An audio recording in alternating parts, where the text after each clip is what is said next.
All right. Here we go. Here we go. All right.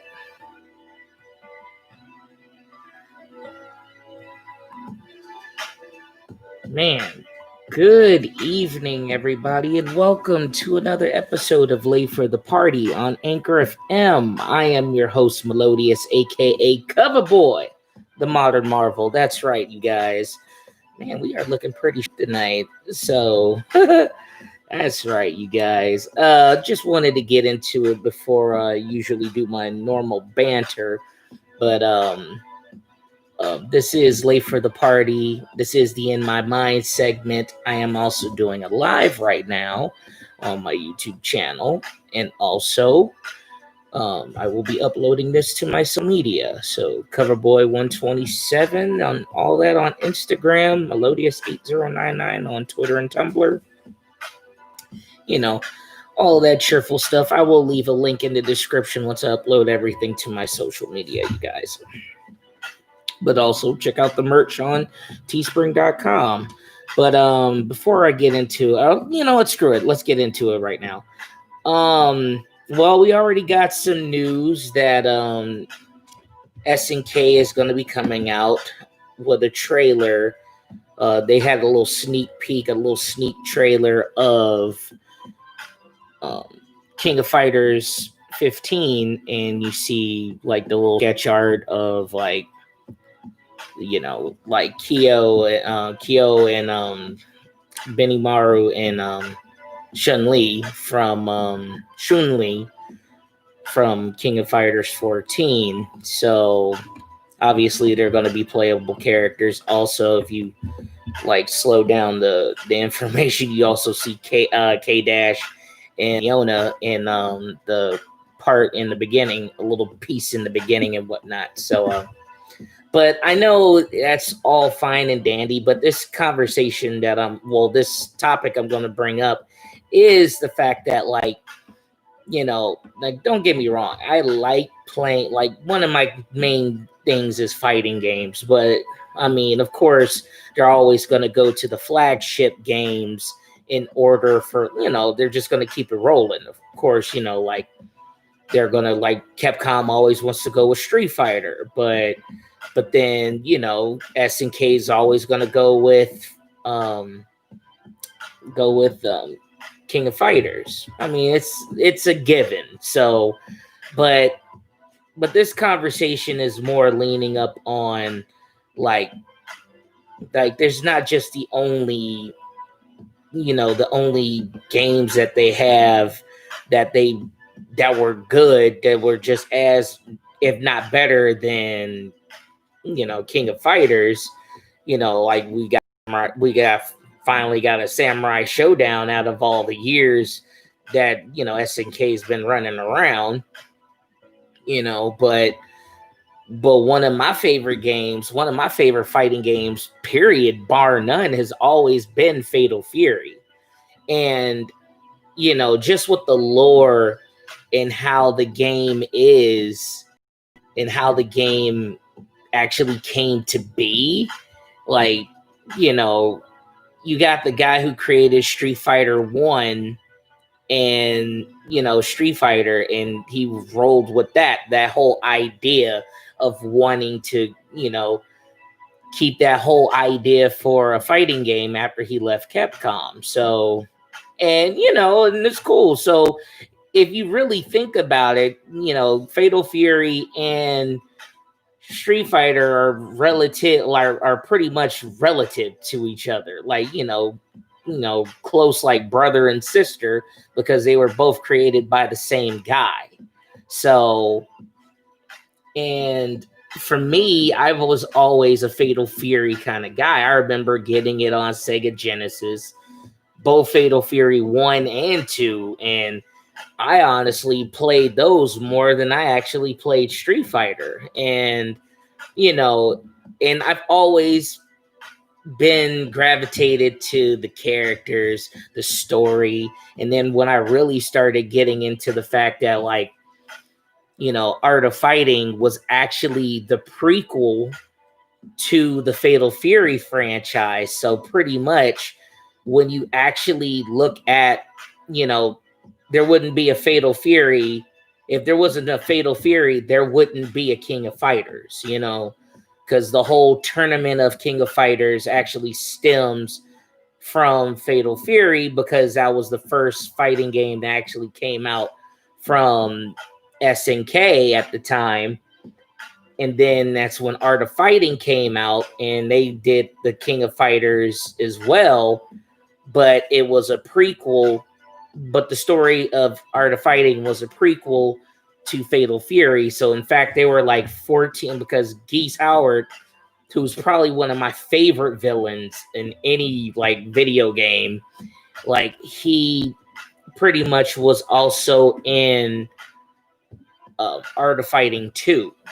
So, but it was about 14 years after the events. I mean, he was 14 years before the events of Fatal Fury, so he was a little bit younger.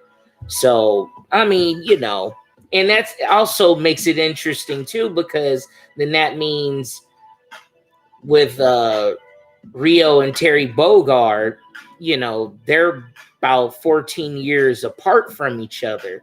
But in the King of Fighters series, they're all around the same age. So, and the thing is about the King of Fighters series, they all stay the same age. They're not any older or different. So, 14 years, 14 years, young Terry is meeting 22-year-old Terry is meeting like 22-year-old Kyo. But, but I actually like the story and how Fatal Fury gradually moved with how their story came out.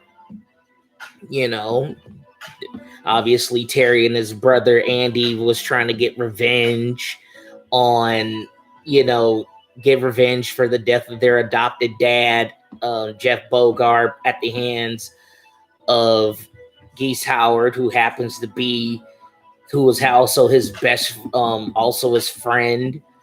And I just like the story. And, so they were training for like 10 years, and they both trained in different disciplines, while Terry was going for more of the Street Fighter type style of martial arts, while Andy wound up just going straight ninja mode. And honestly, and that's another thing, Andy has always been one of my favorite characters, and I love the whole series. I like the whole Fatal Fury franchise in general, because characters were dope, gameplay was awesome. I mean, I always picked my go-to cats, especially when they started adding more folks to the roster. Always liked Raiden and Billy and Kim.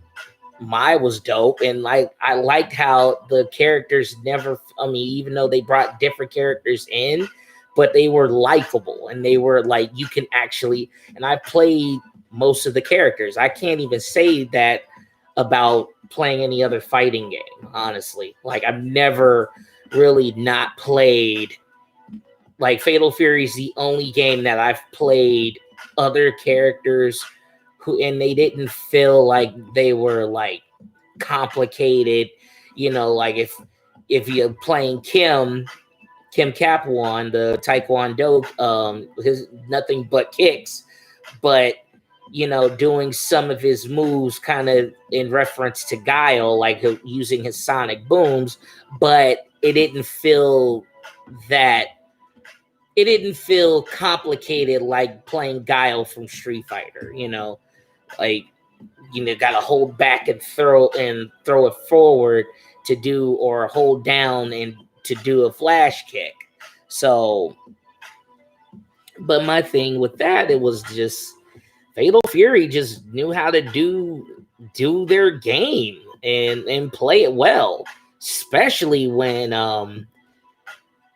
started playing more of the real bout Fatal Furies. I even wound up downloading the anthology on my PlayStation, because I remember playing it on PlayStation 2 back in the day, and that shit was great. I love playing that game. It was never a dull moment. But you know, and it was fun. You know, and the thing about that game is when they made the roster even bigger, even with the new characters.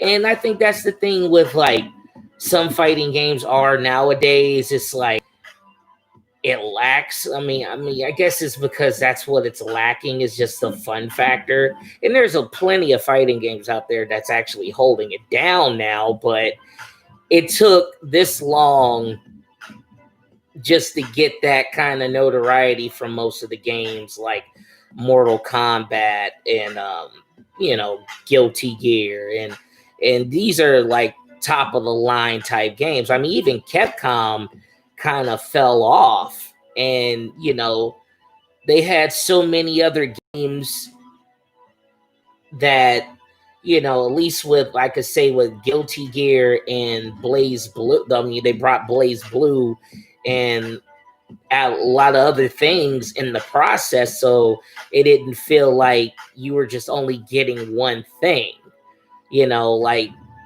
But with Capcom and SNK, especially with Capcom, you know, they have so many other IPs to where, you know, what happened to Darkstalkers, or what happened to Art of Fighting and Fatal Fury, or better yet, why don't you just link the whole thing? I mean, and that's where that's where I talk about one of my top 5 favorite games. This one is definitely up there in my top 5 fighting games of all time. Probably in the top 3 was Garo, Mark of the Wolves, which was like all the events that happened after Real Bout Fatal Fury, like almost 15 years later. So now Terry is more grizzled, he's older, you know, and you know, he's not rocking his staple, you know, style of clothing, you know, like he's still rocking the jeans, but he's not rocking the Chuck Taylors and the red vest and the hat, you know, the trucker hat. No, you know, he just dropped it and got the brown bomber jacket. That was like one of my favorite games, bar none. You know, Garo, Mark of the Wolves, you know, takes place after the events of Real Bout Fatal Fury, and Geese Howard is finally dead. And it takes place like right after, like years later, when Terry basically takes in Rock Howard, who is Geese Howard's son. So, and that's cool. I mean, I honestly feel that, you know, it's dope because, you know, the story, I mean, you weren't really getting that kind of story from like Street Fighter even back then, you know? Like not many fighting games really started getting into the story or the lore behind that aspect. I mean, you started getting that when Street Fighter came out in the Alpha series, but you never really saw that in anything else until like, I don't know, like what, Mortal Kombat 9? Or like, no, I stand corrected, because I mean, if you think about like Tekken and Dead or Alive, I mean, even Guilty Gear and them, but I mean, but out of the mainstream, but like when it came down to like one of the mainstream type games, especially something like, for like anything mainstream like Mortal Kombat or Street Fighter, like they were in the forefront of most fighting games. Like you couldn't say, like, if you mention about a fighting game, the first things you're going to go to is what? Street Fighter, Mortal Kombat, Marvel versus Capcom, Tekken, but they never really had many stories around that time frame until later on, until like their later their later games, but you've actually gotten a story driven. You actually had a story really go on with Fatal Fury, even in the first one, you know, like the story was going along as you played the game. So, you know, that's probably one of the things that intrigued me the most about playing Fatal Fury. And one of the reasons why Fatal Fury is hands down is probably one of my favorite fighting game franchises, bar none, you know, and that's saying a lot because I mean, there's so many out there, but I think something that I can say that I had fun with, got down and actually played, worked with most of the characters that were already that were in the roster. I mean, it wasn't like their roster was very, very big, and nothing's wrong with that. As long as their gameplay was awesome. There's so many characters. I mean, I would love to see them continue on with Garo Mark of the Wolves. Like they were supposed to do a Mark of the Wolves too, but obviously it got scrapped. So they canceled it, and I saw a couple of sprites of what the characters that they had that were going to be in the game.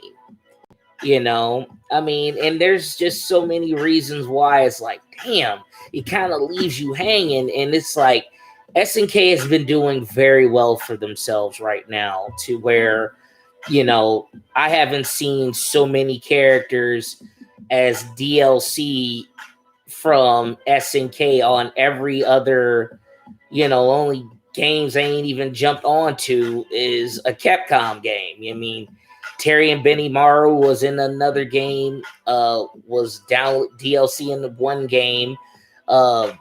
Terry was in the Fighting EX Layer as a DLC. You know, Mai made it to Dead or Alive twice, as well working with as well as Kula up in Dead or Alive 6. You know, so I mean, and that's another thing too about like Fatal Fury. Fatal Fury was the first game. Fatal Fury Special was the first game to ever have a guest character from another game to be on their in their game, which was Rio from Art of Fighting. So even though they were a part of the same company, but different IPs never did that until Fatal Fury Special. Fatal Fury 2 Special, if you want to call it that way. So, I mean, and that's saying a lot because every other game now has a special guest character or, you know, special DLCs to where, hey, they started it all. SNK actually started that whole idea. So, man, it's crazy to even think like as long as Fatal Fury has been out, Terry Bogard is still the flagship, the mascot for SNK, and he's always going to be. And don't get me wrong, this isn't a knock for playing anything with King of Fighters because, I mean, of course, Terry Bogard, his brother, Mai, Kim, Joe, all these cats are going to be in the game. I'm pretty sure of it. But, I mean, but it wasn't just about, I mean, but when it comes down to it, the story that made me feel like, oh, this was actually dope. I mean, don't get me wrong. I actually like King of Fighters, but it's definitely not one of my top 5 games. And I kind of like missing that one-on-one style of fighting games too. So if we ever do, I mean, if they actually do another SNK, do another SNK IP, it would be nice to see them do a Fatal Fury game and maybe continue on after the events of Garo Mark of the Wolves. But either way, I'm going to get off the hook right now. So I'm going to get off. And I'm, like I said, you guys, This is the In My Mind segment on Late for the Party on Anchor FM and Late for the Party live on YouTube. Like I said, please like, comment, share, support, and subscribe to the podcast and to the YouTube channel. Plus, check out all the cool merch on the Late for the Party store on Teespring.com. Pretty much the link will be in the description once I upload everything to my social media. So, either way, you guys, I am your host, Melodious, aka Coverboy, the Modern Marvel, signing off. And as always, if you're going to be late for the party, turn it up to 11.